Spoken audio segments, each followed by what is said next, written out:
आज का विषय है प्राचीन भारत में राजनीति संबंधी विचार। हम लोगों ने जो एमए का नया सिलेबस है उसमें हिस्ट्री ऑफ आइडियाज़ के अंतर्गत ये पहला टॉपिक है जिस पर हम लोग चर्चा करेंगे। तो प्राचीन भारतीय नीति शास्त्र अथवा राजशास्त्र, जिसे राजधर्म भी कहा जाता है, उसका बहुत व्यापक रूप हमको देखने को मिलता है, जो उस समय व्यक्ति, समाज और राज्य सभी के कार्यकलापों का नियमन करता था। कौटिल्यकृत अर्थशास्त्र के में भी राजत्व, राजयन, राजनीति आदि का अध्ययन प्राचीन भारत में एक विशेष विषय के रूप में महत्व प्राप्त कर चुका था। प्राचीन भारतीय विचारकों ने जीवन एवं जगत के सर्वांगीण स्थिति को समझते हुए उसका नियमन किया और वैदिक वाङ्मय, पुराण, जैन, बौद्ध साहित्य, धर्मशास्त्र, नीतिशास्त्र, अभिलेख, मुद्राओं आदि में राजत्व संबंधी भारतीय विचारों के आधार ग्रंथ के रूप में हमको देखने को मिल। जो राजत्व संबंधी सिद्धांत था या विचार था, उनका प्राचीन साहित्य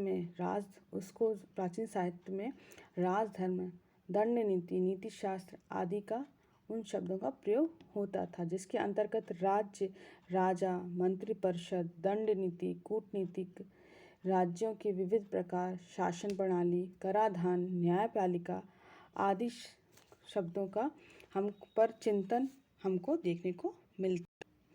प्राचीन भारतीय मनीषियों ने जहाँ धर्म, दर्शन और अध्ययन के विकास पर विशेष ध्यान दिया, उन्होंने लौकिक जगत की व्यवस्था को विकसित करने पर भी बल दिया। धर्म का प्रयोजन सिर्फ मोक्ष प्राप्त करना नहीं था, साथ ही साथ संसार का उत्थान भी था। राजत्व संबंधी अवधारणाओं पर पर्याप्त साहित्य सामग्रियां हमको मिलती हैं।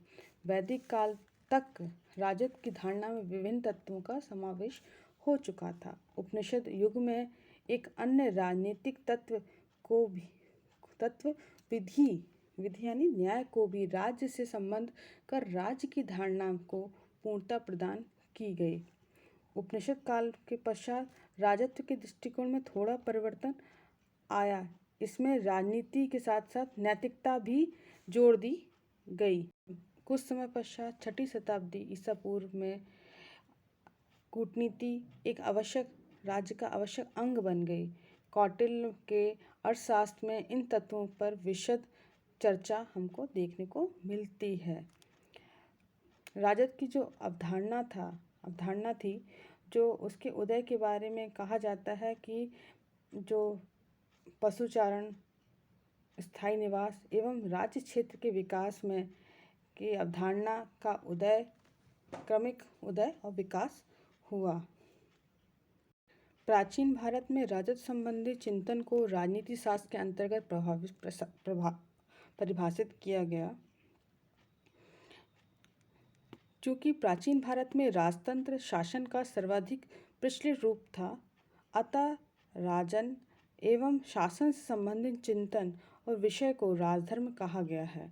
महाभारत के शांति पर्व में उल्लेख है कि राजाओं का धर्म यही है कि दुष्टों को दंड दें, सत्पुरुषों का पालन करें तथा युद्ध में कभी पीठ न दिखाएं। साथ ही यह स्पष्ट उल्लेख है कि राजधर्म से केवल धर्म, अर्थ और काम ही नहीं बल्कि मोक्ष की प्राप्ति भी संभव है।